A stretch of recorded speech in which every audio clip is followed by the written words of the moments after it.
Deixa eu entrar aqui. Então, primeiro, boa noite a vocês que estão aqui, aos senhores e às senhoras, todos aqueles que porventura ainda irão chegar. É uma imensa alegria voltar aqui ao Teresa d'Ávila.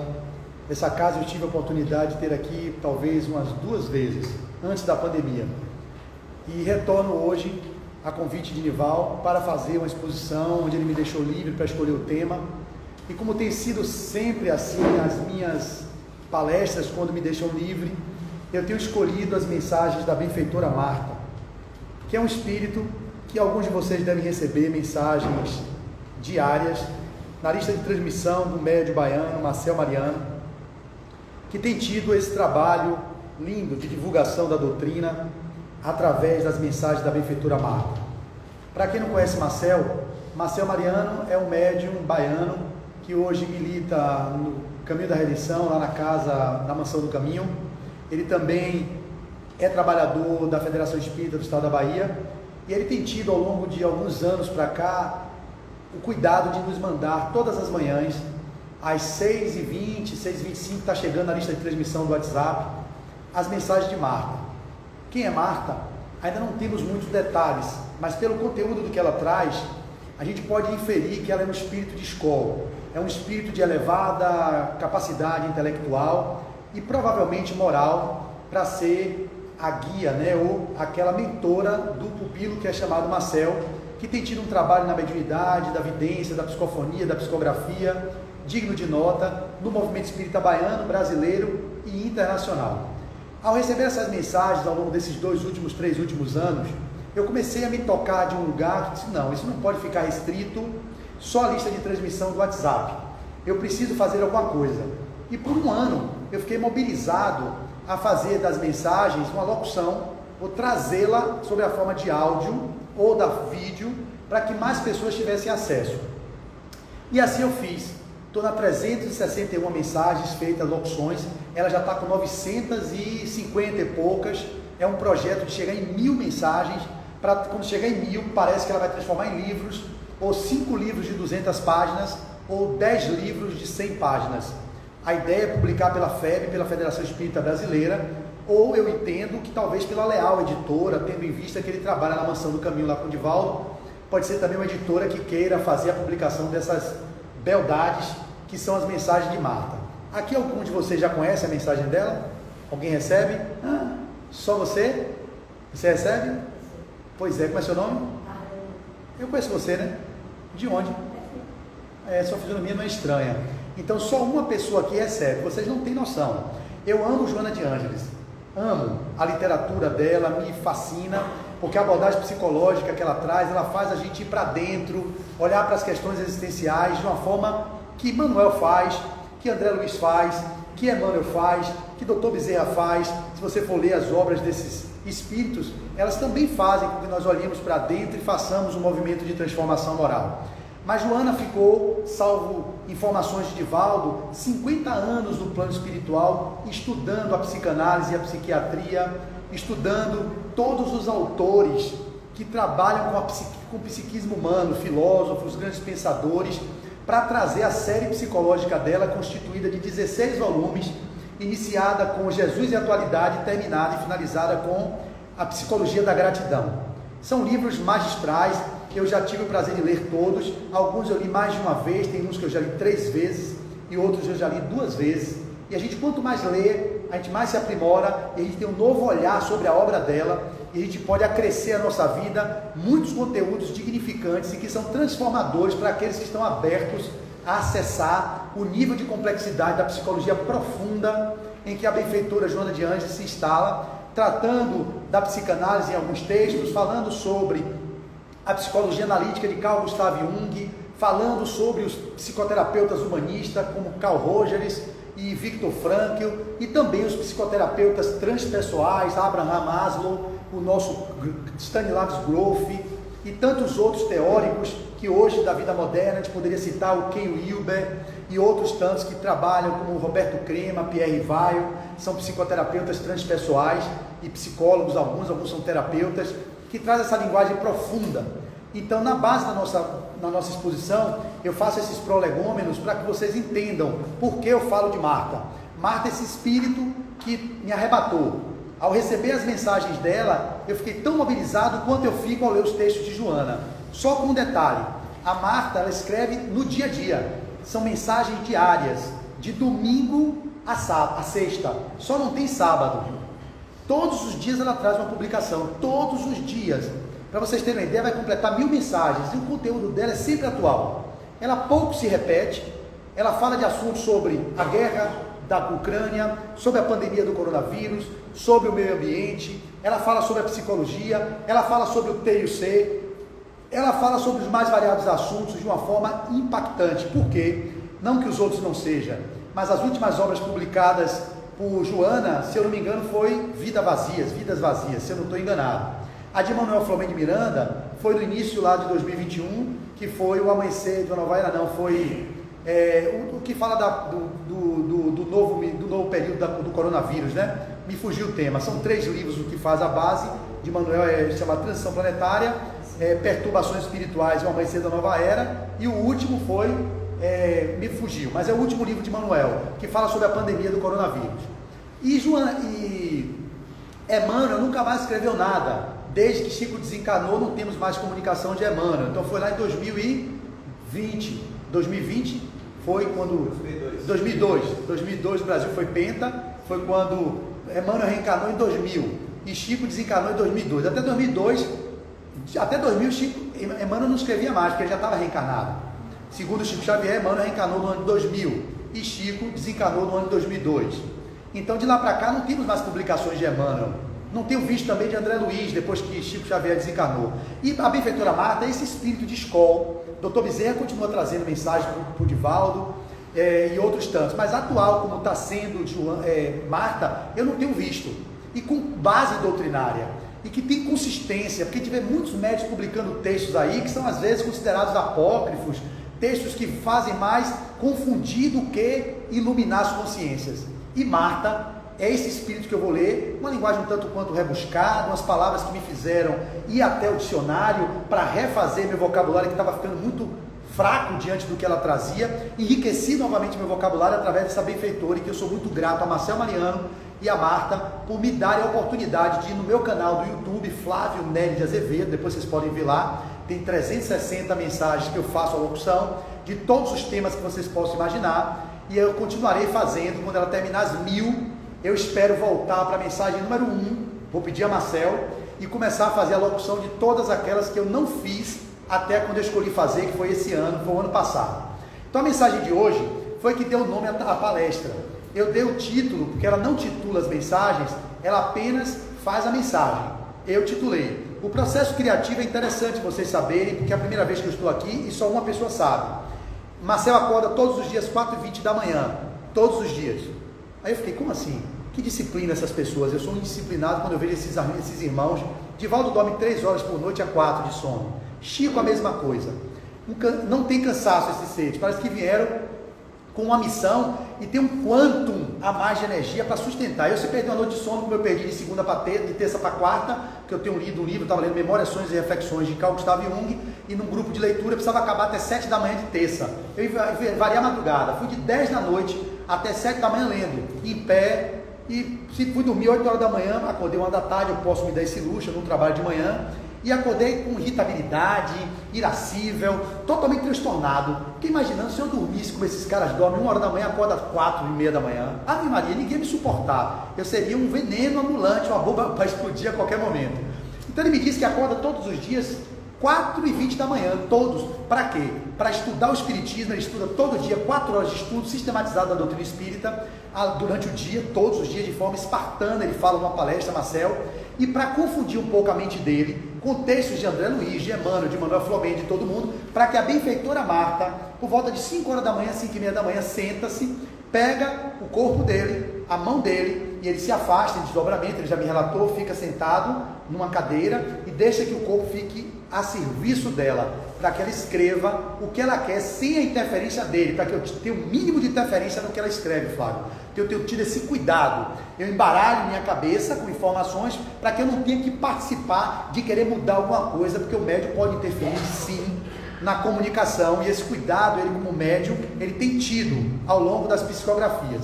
E essa mensagem foi postada, portanto, no dia 16 de setembro de 2022. E ao fazer a locução da mesma, na mesma hora eu mando mensagem para ele assim: essa daqui, Marcel, vai virar palestra. Não tem jeito, porque me impacta. Muitas me impactam, mas essa me impacta mais, porque fala de um lugar do que eu tenho tentado viver. O que eu vou ler aqui eu não vivo ainda não, mas eu tenho tentado vivenciar o que ela traz na mensagem. Vocês vão entender o esforço que vocês aqui também vão se identificar. Eu vou trazer para o cotidiano, para o dia a dia de vocês. Me permita fazer essa introdução para poder prender a atenção de vocês se interessarem em ver as mensagens de Marta. Se não for no meu canal, pode pedir o contato lá, depois Marcel, acho que ele manda na lista de transmissão, não haverá problema. E eu também posto o áudio, e quando dá na descrição do vídeo, eu coloco a mensagem na íntegra. Se vocês não quiserem me ouvir, vocês podem pegar a mensagem e ler. Então ele acorda esse horário, psicografa. Depois que ele psicografa, ele faz o que? Ele manda para os revisores da mansão, dos que revisam os livros de Joana, Manuel e companhia. É um cara que é doutor em letras e tem estudo de gramática, revisa a mensagem toda. Isso, olha, enquanto eu estou dormindo, roncando, eles já estão produzindo, já psicografando, já estudando, já mandando mensagem para a mansão, já voltando, já revisando o texto, para estar fresquinho, como se fosse um jornal, né? Que se produzia antigamente a madrugada inteira para sair de manhã cedo. Eles fazem a mesma coisa. Quando chega às 6h30, está ele lá, 6h20, 6h15, 6h25, a mensagem chegando no WhatsApp de todo mundo.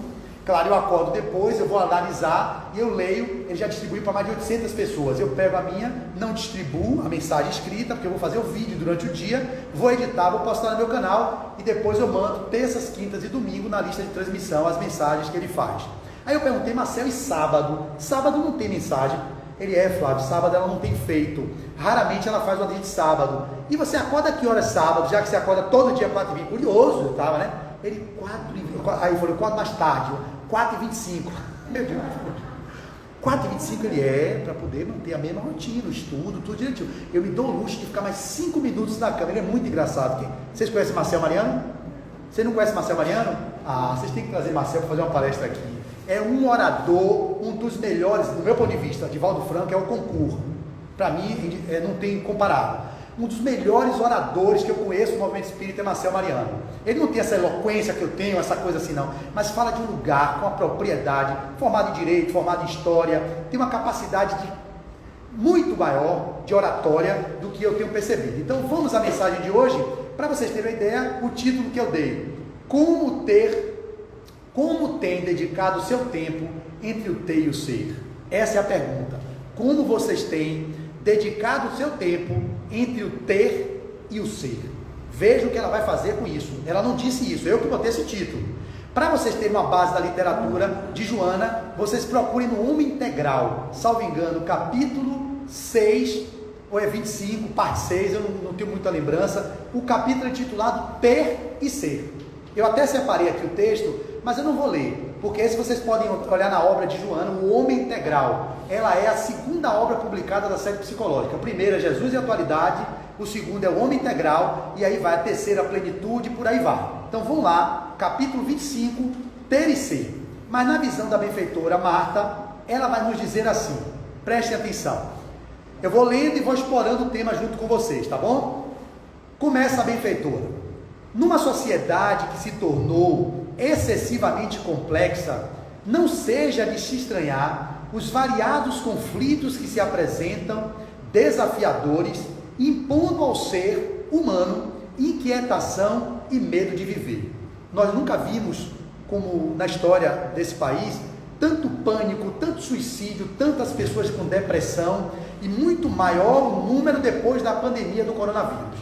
Cada pessoa, se tinha a tendência a desenvolver essas psicopatologias, houve um aumento significativo no número de morte, de autocídio, no número de clientes procurando nós outros nos consultórios de psicoterapia, de psiquiatria, nas terapias variadas, porque é um aumento muito avassalador. Os estudos vão apontar em breve o que foi esse período de pandemia, como a gente tem recebido pessoas com transtorno de pânico, com transtorno de ansiedade generalizada, com transtorno de humor bipolar, o transtorno de humor da depressão, com os transtornos da agorafobia, das claustrofobias, os medos sem justificativas, e isso um prato cheio para quem? Para os cobradores evolutivos. Eu não gosto de chamar de obsessor, porque é muito pejorativo, né? Quem aqui também não é obsessor de maior ou menor grau de alguém próximo da gente, já não foi em outra existência, que atire a primeira pedra. Então eu digo que eles são os cobradores evolutivos, que estão no nosso mundo psíquico, esperando uma brecha que cada um de nós possamos dar, para eles poderem atuar no nosso campo mental, fazendo-nos ser aquilo que não deveria, o menos da nossa existência. Ao invés de nos propormos a ser o mais, sintonizamos com o menos e perdemos a oportunidade do nosso crescimento, que deveria ser a nossa maior proposta e propósito no viver. Então, essas entidades que estão ainda no limbo e que querem perturbar o psiquismo humano, encontram no nosso campo psíquico a ressonância necessária para instalar os chips, ou as informações, ou as ideias, para gerar o que estamos gerando no nosso planeta Terra, e que a gente pode dizer que é uma coisa universal, não é restrito ao Brasil, é pandêmico, o movimento civilizatório que estamos atravessando, das guerras fratricidas, das polarizações políticas em vários países, não só no Brasil, como nós vimos nas eleições, todos os conflitos que estamos enfrentando. Isso é um prato cheio, para quê? Para o que os cobradores evolutivos façam o quê? Agora é a hora, vamos tocar o terror. Eles estão todos acessando aquilo que é o pior de cada um de nós, a nossa sombra, os nossos complexos, aquelas mazelas que trazemos ao longo das sucessivas existências e que tentamos negar, ocultar, não olhar. E aí, quando entra algumas representações que podem mexer com esses conteúdos psíquicos que estão em nós, e que a gente usa as imagens projetadas nas figuras políticas, lideranças de qualquer denominação política, que não é um lugar para discutir isso, e nem deve em nenhum lugar, essa discussão deve ser restrita aos ambientes específicos, para evitar as brigas, porque eu conheço ela, conheço ele, conheço você, amo você, estou de boa, jogando vôlei, brincando, às vezes conversando, disse que é de partido A, ou que vota no candidato B, acabou, ou no candidato C, começou, aí já começa a mexer com a gente, meu Deus, como é que essa pessoa pode fazer isso, é tão bonzinho, ao invés de ficar com o potencial do que o outro tem, aquilo que até o momento foi saudável entre os dois, quando você acessa esse outro lado sombrio, aí vê, poxa, se ele é isso, ele é isso, ele é aquilo outro, já não quero perto, aí começa a ter raiva do outro, já não quer fazer, bloqueia, vou tirar da minha rede social, é uma confusão. Eu tenho observado isso, né, como um homem que gosta de analisar o psiquismo humano, eu fico olhando, meu Deus, até eu mesmo me vejo assim. Eu tenho amigos que seguem uma determinada linha ideológica e tem outros que seguem outra. E alguns que estão avesso às duas linhas e pensam de outro modelo. E eu olho assim, meu Deus, eu estou de boa com todos eles, mas estou dizendo que é esse, eu digo, já vai com a agonia. Diz que é aquele, então eu acesso o demônio que tem em mim também. E aí você fica cego diante do outro, você quer... Isso está acontecendo em larga escala, e meu receio é que nossa nação, que é o coração do mundo e a pátria do Evangelho, se perca nisso, porque os políticos passarão, eu passarinho. A gente precisa entender que eles são instrumentos da espiritualidade para fazer algum tipo de movimento no planeta. Nós sabemos que o Brasil é o coração do mundo e a pátria do Evangelho, como dito na obra de Humberto de Campos, uma obra clássica da literatura espírita. Brasil, coração do mundo e pátria do Evangelho. Mas há as mais variadas deturpações das formas de entendimento do que é esse Brasil, coração do mundo e pátria do Evangelho. O que eu peço, já que eu falei sobre isso, é que mantenhamos o bom senso, mantenhamos o discernimento, mantenhamos a conexão com o nosso Deus interno, porque nós temos um Deus interno, que nós somos centelha divina. A senhora está bem atenta, e assim seu olhar me faz eu me motivar a falar sempre para a senhora, mesmo que vocês cochilem, durmam, não estou mais nem aí. Meu objetivo é ela agora aqui, porque ela não pisca, ela está com os olhos duros em mim assim, ó, sinal de que tá. Deixa eu ver seu rostinho rapidinho, só para assim, para eu ver o rostinho. Pronto, pode fechar de novo para não pegar o Covid, aí se não dizer que eu matei a véia. Então, vai lá. Então, fica com essa máscarazinha aí. Então, ela está bem atenta, essa senhora. E tem uma lá no fundo também que não pisca também. Você lá, como é seu nome, irmã? Tá assim, Gabriela, de olho duro, de olho duro. Então deve estar tocando vocês dois de algum lugar. Vamos manter. Então, nessa proposta... Pronto, ainda mais o T e o C, que eu vou falar agora. A gente vai ter ainda meia hora para falar, para obedecer o tempo da casa e não ser excluído daqui. Então, na perspectiva que nós vivemos, está me vindo uma clareza muito grande aqui na exposição. A gente precisa levar uma coisa, o bom senso. não entrarmos nessas brigas. É família, gente. Eu sou psicoterapeuta, eu estou indo com terapias integrativas, eu trabalho com as terapias energéticas, eu vejo no meu consultório, às vezes pacientes meus, que eu estou conversando com ele, quando ele cita uma determinada coisa, eu digo, como isso mexe comigo, eu podia estar no nível evolutivo onde eu incluísse todos, porque a consciência inclui tudo, não exclui nada, só que eu não estou nesse nível, eu não estou no nível da animosidade, de brigar, de fechar, não faço isso. Não faço mesmo, porque não é do meu perfil. Mas que me incomoda, me incomoda. E eu fico ali, quando isso me incomoda, eu fico imaginando as outras pessoas que não têm investimento em autoconhecimento, que não têm uma base de estudo doutrinário na doutrina. Como é que eu posso exigir desses irmãos que não agem do jeito que estão agindo, desse jeito que está aí fora no nosso país? É óbvio que eles não têm como compreender de outro jeito, senão seguir a ferro e fogo que acreditam, levando as nossas grandes confusões que nós temos tido no nosso país. Então tenhamos cuidado, propaguemos o amor, propaguemos o processo do direito do outro expressar as suas ideias, e que a gente possa divergir do outro, da ideia do outro, mas não divergir do outro. Eu não concordo com nenhuma das palavras que a senhora acaba de me dizer, mas como dizia Voltaire, mas eu defendo até a morte o seu direito de dizê-las. Isso que deveria ser a base das discussões, mas a gente não consegue ouvir o outro no espaço de permissão, dizer ok, como é seu nome? Como é o nome? Ô, senhor Orlando, eu ouço o senhor, mas isso não funciona para mim.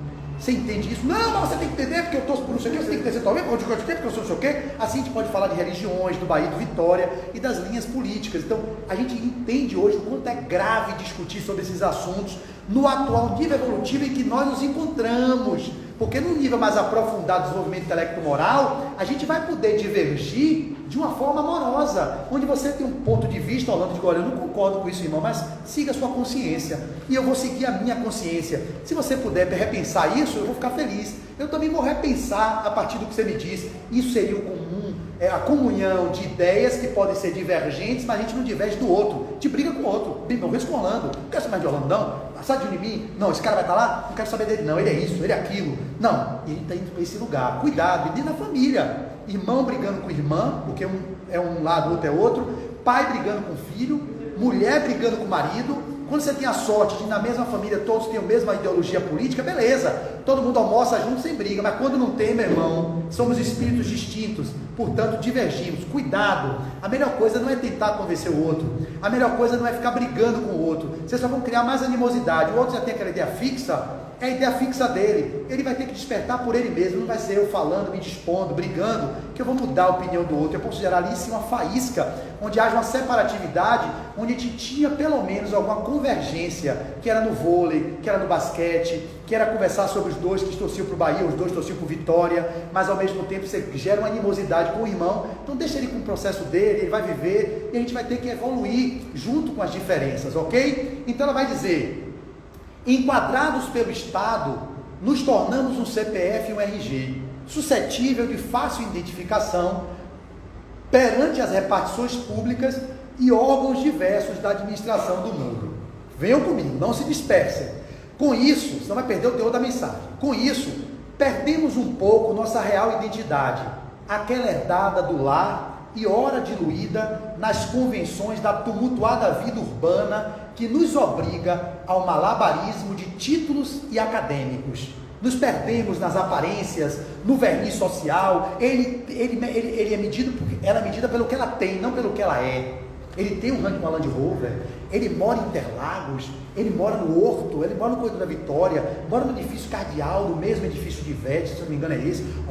Aí você já diferencia o trato com o outro pelo que ele tem, mas não pelo que ele é. Ele pode ser a podridão reencarnada, ele pode ser o demônio ali, mas ele tem. Enquanto ele tem, você fica como bajulador, quer ir para o churrasco de graça, tomar sua cerveja que ele vai bancar, é o passeio de lancha na Bahia de Todos os Santos, é aquela festa que ele vai fazer, que vai convidar as pessoas da alta sociedade, e a gente precisa estar com a aparência de junto dessas pessoas da alta sociedade, mesmo que o cara seja um envolvido com a Lava Jato, mesmo que ele seja um cara que esteja envolvido com corrupções, mesmo que ele seja uma pessoa a mais execrável, um assassino, um traficante, um pedófilo, não importa o que ele é, importa o que ele tem. Muitos de nós somos assim, e a gente quer viver de aparência ao lado daqueles para pegar um pouco da rebarba, das migalhas que caem, e a gente fica ali como bajuladores, não sabe o sofrimento que muitos deles vivem, e que dariam às vezes suas fortunas para ter um pouco de paz.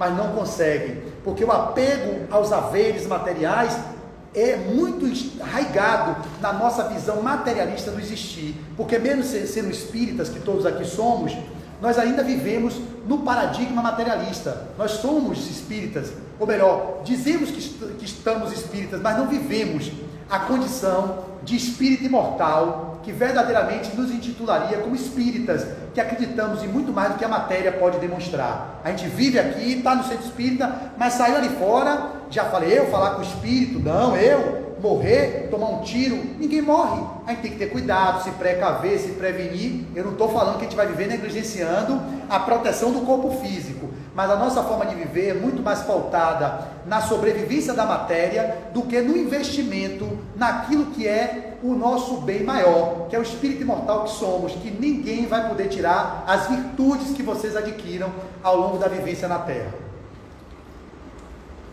Dito isso, aí a gente vai avançar na leitura dizendo: posto no serviço público, alguns indivíduos se deixam robotizar pela máquina paquidérmica, perdendo a sua essência e se tornando um autômato, até que sobrevém a aposentadoria e o servidor se lança no ócio remunerado, sem outras metas existenciais. Não é isso? As pessoas ficam buscando um concurso público para ter uma estabilidade e às vezes perder a liberdade. Eu nunca quis ser concursado, minha mãe sempre se irritou comigo: meu filho, faça concurso. Não quero saber de concurso não, porque eu prefiro ter a liberdade do que ter a estabilidade. Eu ter estabilidade em nome de perder minha liberdade. Claro que tem pessoas que têm estabilidade e têm a liberdade, mas eu vejo muitos colegas meus que desviam-se das áreas que se formam e fazem o concurso para o banco tal, faz o concurso para a caixa tal, faz o concurso para o auditor tal. E eu digo: você gosta disso? Não. O que eu gostava mesmo, Flávio, era de trabalhar com arte, com literatura, mas não dá dinheiro. Aí quando você se desidentifica do seu propósito, você vai perder a sua paz. Eu não quero dizer que você não tenha que buscar estabilidade econômica, aquilo que vai lhe nutrir economicamente, mas quando você se desidentifica do que sua alma chama, a tendência é você ter muito e perder a paz, porque você investiu no ter e esqueceu do ser. Ter e não ter não traz felicidade. Felicidade, Orlando, é ser. Vou repetir: ter e não ter não traz felicidade. Felicidade é ser. Ah, Flávio, como é que então pode viver sem ter? Eu não estou dizendo isso. Nós deveríamos, como dignamente somos, viver com o mínimo para viver uma vida confortável e normal. É o transporte, a alimentação, o lazer. Isso devia ser o direito de todos. Não devia ser uma luta de bolsas ou de qualquer acesso de doações do Estado. O Estado devia garantir isso para todas as pessoas. Mas quando a gente não garante, é preciso usar-se dos programas sociais para dar suporte àqueles que não conseguem ascender um pouco mais, pelas mais variadas explicações, que não cabe a nós julgarmos, porque nós somos espíritas, e como espíritas entendemos que não é a primeira vida que você vive como rica, o senhor vive como pobre, ou ela vive como classe média. A gente já viveu antes, vive agora e vai viver depois. O que eu fiz quando eu tive muito dinheiro? Abusei? Fiz mau uso? Hoje venho com privação para poder aprender a lidar com a energia monetária? O que foi que eu fiz quando muito pobre? Eu fui humilde, soube trabalhar a humildade no trabalho, no labor, procurando crescer. Há uma oportunidade de voltar com mais condições financeiras para administrar o patrimônio. Outros vêm como empresário, ganhando fortunas e não conseguem usar o patrimônio financeiro para promover a sociedade, para gerar emprego, gerar renda. Então, aí tem no Evangelho: aqui muito foi dado, muito será cobrado, mas também aquele que tem, até mesmo que tem, será tirado, na parábola dos talentos. Porque se você não consegue multiplicar os talentos, o que teve 5 dobrou para 10, o que teve 2 dobrou para 4, o que teve um talento fez o quê? Enterrou. Aí quando o dono da vinha veio e falou: como é que pode? Você fez o quê? Dobrei, vai, passa para o meu lado direito. Você, tinha 2, botei 4, beleza. E você, eu fiquei com medo do senhor fazer alguma coisa, eu peguei seu talento e enterrei. É assim que a gente faz. Que você tenha um talento, use esse talento e multiplique para 2. O que tem 4 multiplica para 8, o que tem 10 multiplica para 20. Mas tem pessoas que têm talentos, o que é possível: o seu talento fazer salgadinho, o seu vender picolé, o seu talento é fazer sanduíche integral e vender na praia. Não importa o talento.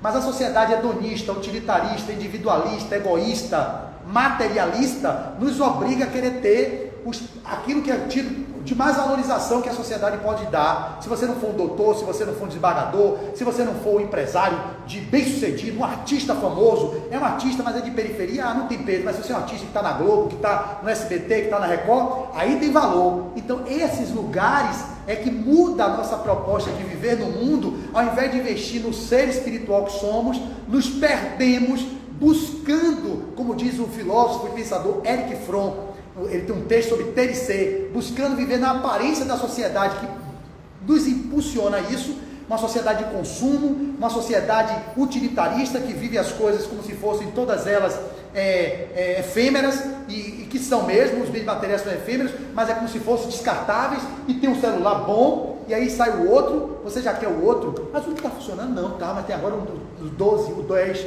o Samsung, o iPhone 28, 29, mas não estava novinho o seu, mas ele chegou primeiro, eu quero estar sempre no topo, atualizado, o cara tem dinheiro, como eu tenho pacientes que eu atendo, eu já falo sempre isso nas minhas exposições, que ganham 2 mil, pacientes que ganham 80 mil, 60 mil, 90 mil, varia, e tem pessoas com depressão com 2 mil, e tem depressivos com 80 mil, tem viciados em álcool com 2 mil, e tem viciados em álcool com 80 mil, tem usuário de cocaína que ganha 5 mil, 6 mil, e tem usuário de cocaína que ganha 70, 80 mil.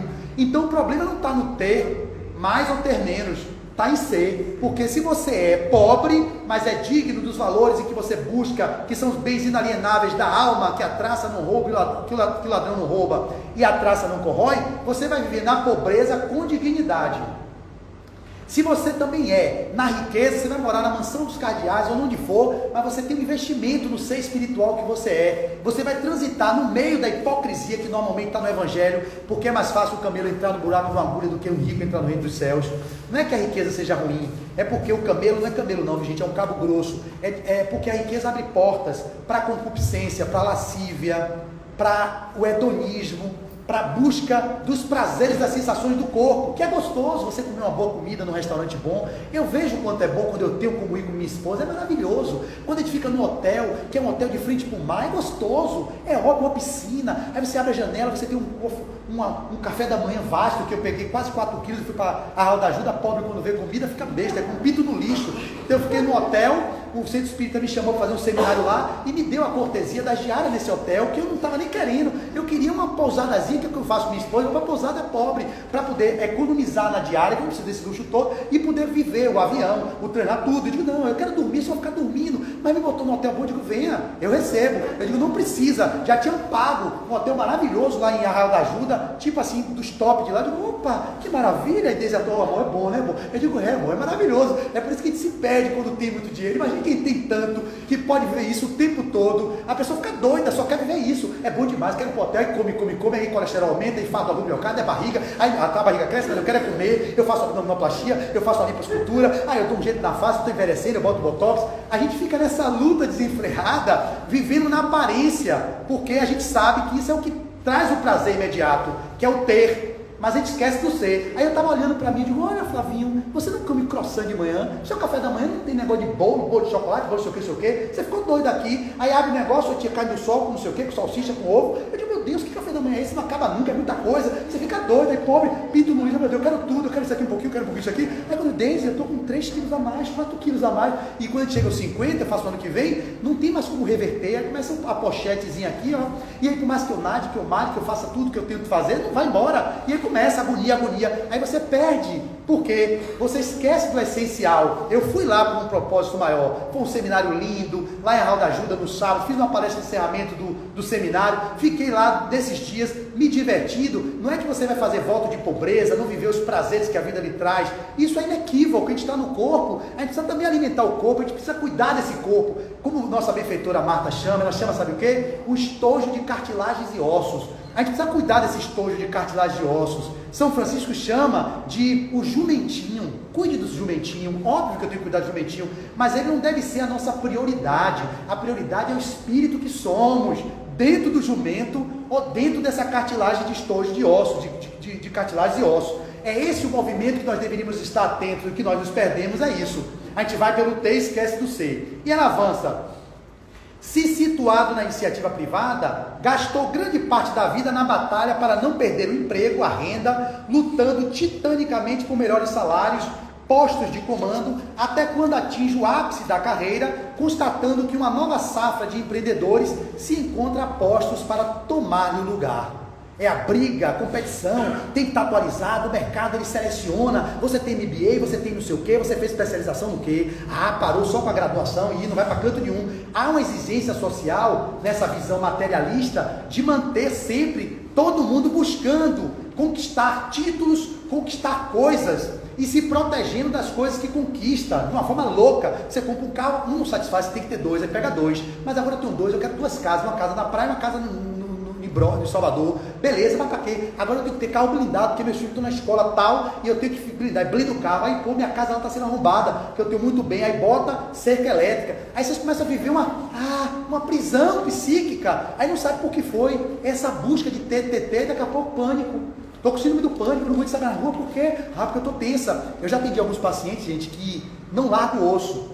São pessoas de poder aquisitivo elevado, chegam no meu consultório e falam assim, eu estou com burnout, não sei em francês, mas acho que é burnout, eu estou com TAG, o diagnóstico psiquiátrico, transtorno de ansiedade generalizada, eu estou com depressão e eu estou com síndrome do pânico. Eu digo, é um pacote completo das psicopatologias, e você vai fazer o que com isso, minha irmã, ou meu irmão? Ela Flávia, o que você sugere? Poxa, tá na cara, você não está dando conta mais desse emprego, porque não sai, não, mas eu não posso sair, como é que eu posso? Eu fiz tanto para estar nesse lugar, mas você vai ficar no lugar morrendo lá dentro, mas não sai, com úlcera, câncer ou com gastrite, com esofagite, com todas essas psicopatologias, não, mas foi tanta luta para chegar até lá. Eu digo, é assim então que funciona? Você está no Titanic, construiu o Titanic, é lindo, maravilhoso, está afundando. Eu digo, pula meu irmão, não vou pular não, eu que fiz esse barco, ele é lindo, mas está indo para o fundo do mar, não, eu vou junto. É assim que as pessoas fazem, elas morrem junto, mas não largam o osso, e perdem a paz, perdem a si mesmo, ganham o mundo e perdeu a si próprio. Então estejam atentos a isso.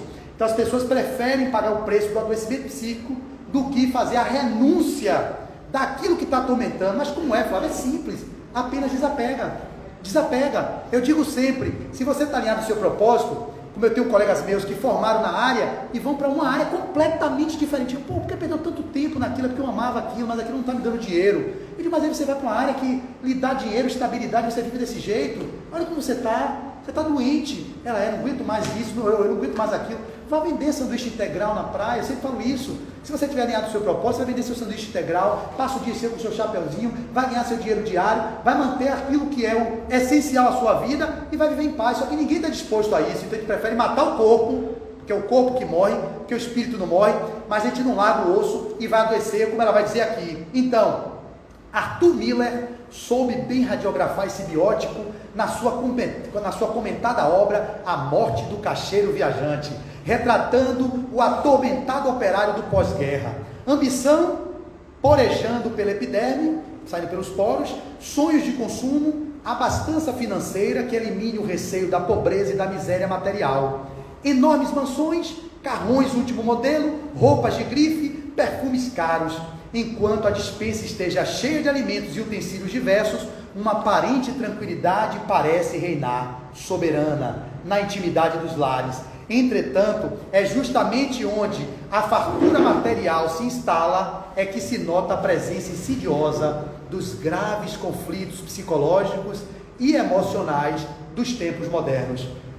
Olha o que ela diz, é justamente quando há fartura material, ela vai se instalando, você consegue tudo aquilo que é material, que as doenças e os conflitos psicológicos começam a aparecer. Por quê? Porque foi como o ganho daquilo tudo, às custas de quê?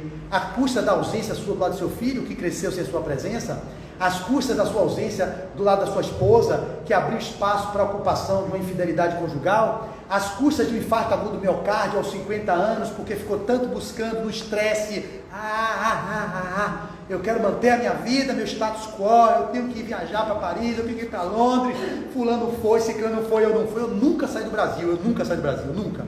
E não faço muita questão não faço não, porque não é que eu não acho bonito você visitar a Inglaterra, eu iria só para a Índia talvez, e como eu sou acupunturista também, eu gostaria de ir para a China, para viver ali a experiência da medicina chinesa, em loco, e a Índia para meditação, viver dentro de um ashrama, fazendo retiros de meditação, talvez eu fosse, mas não tenho interesse em ver a Torre Eiffel, ver a Estátua da Liberdade, ir para Nova York, para ficar vendo que tudo bem quem quer ir, tudo bem, eu não sou contra isso, mas não é o meu propósito, eu posso até ir, mas não vai ser a minha motivação maior. E eu vejo os pacientes que eu atendo, todos com essa motivação. Eu tenho que viajar 2 vezes no ano, eu tenho que ir uma vez no primeiro semestre para tal lugar, e no segundo semestre para tal, não sei das quantas. E aí o filho diz assim: ô papai, ô mamãe, você não podia ficar um fim de semana em casa não, seu viaja demais. O filho chega a pedir ao pai que ele está viajando muito, quer ir para Disney, vai de novo para Disney. Eu digo: já foi demais, não já está bom não? Eu já conheço tudo de Disney. Essas pessoas podres de rico que tem como ir para Disney, o menino já varreu tudo de Disney, não quer mais.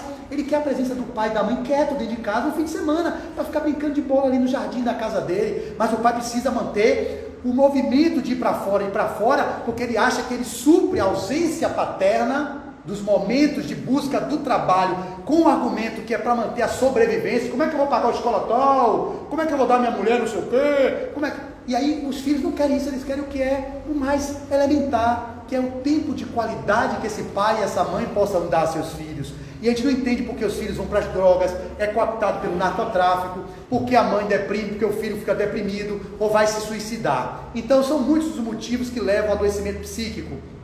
E ela continua: a massa de ansiosos buscando desesperados ajuda para esse corcel de fogo a estorcegar internamente incontáveis vidas, depressivos a se tornarem reféns de drogas que se lhes responda, ou melhor, que se lhes reponha em equilíbrio a casa mental em desgoverno. Síndromes dolorosas, fobias variadas, surtos inesperados surgem de forma desconcertante, destroçando a harmonia e tornando o ser humano incapaz de reter consigo uma qualidade de vida desejável. Receia perder o de que se julga dono, ri nas maternidades e chora nos cemitérios, recorre a facultativos diversos, buscando blindagem contra doenças e envelhecimento, submete-se a cirurgias estéticas para aparentar aos 70 o vigor e a plástica dos 30, em percebendo a queda da libido, não tergiversa em render-se a aditivos químicos que lhe devolvam o furor sexual da mocidade leviana, e misturando um fracasso a um êxito passageiro, vai singrando na frágil embarcação física o revolto mar das experiências humanas, até quando o crepúsculo da existência se lhe impõe o amargor das tardias reflexões.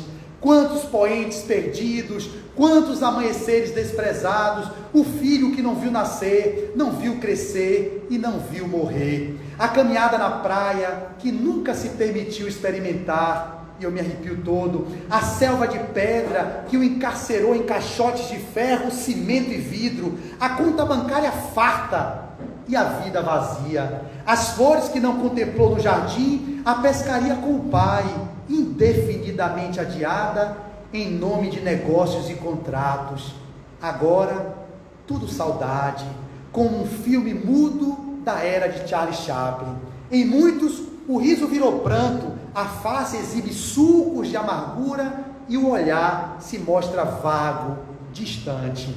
Enorme desencanto tomou os escaninhos da alma, precipitando chuva ácida no terreno das emoções em sossobro. Muitos remédios, resultados pífios.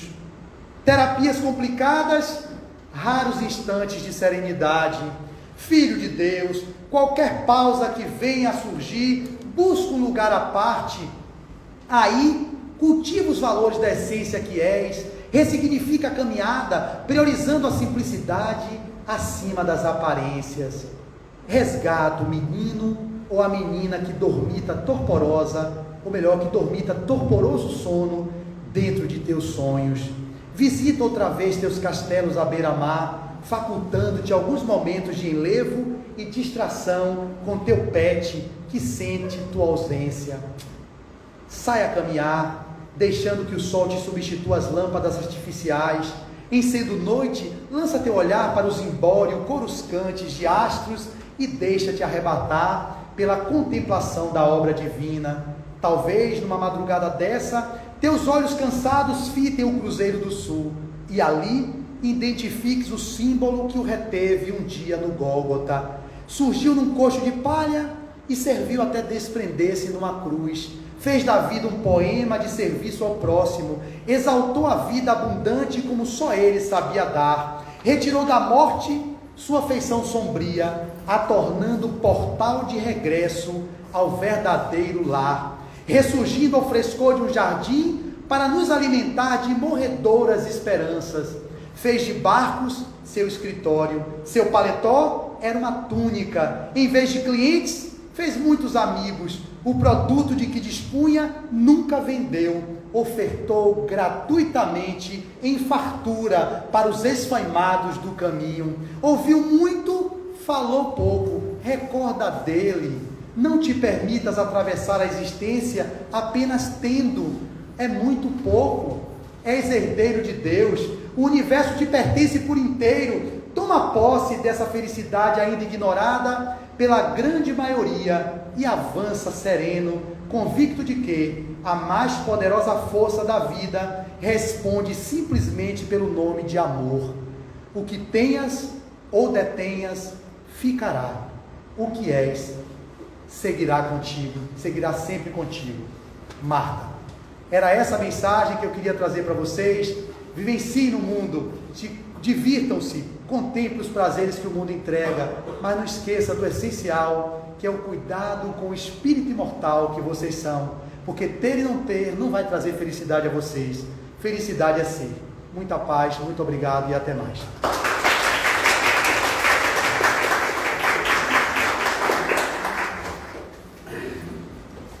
Vou pedir para que tragam um livro para a gente sortear. Já vou agradecendo aqui ao nosso amigo. Tirei uma foto de vocês para depois publicar nas redes sociais. Valeu, irmão. Vou pegar aqui Qual é o canal do YouTube? É Flávio Nery de Azevedo, é o meu canal do YouTube, onde tem as mensagens de Marta de domingo a sexta-feira. Se vocês quiserem me seguir nas redes sociais também, todas as minhas redes é o mesmo nome, Flávio Nery de Azevedo no Instagram, Flávio Nery de Azevedo no meu canal do YouTube e Flávio Nery de Azevedo no Facebook, tá bom? Se quiserem entrar na minha lista de transmissão do WhatsApp, que eu mando as mensagens, palestras, cursos e outras coisas que eu faço, pode pegar meu WhatsApp e anotar, que é 719-9945-1466, que eu mando lá também as mensagens de Marta. Eu vou repetir. Então,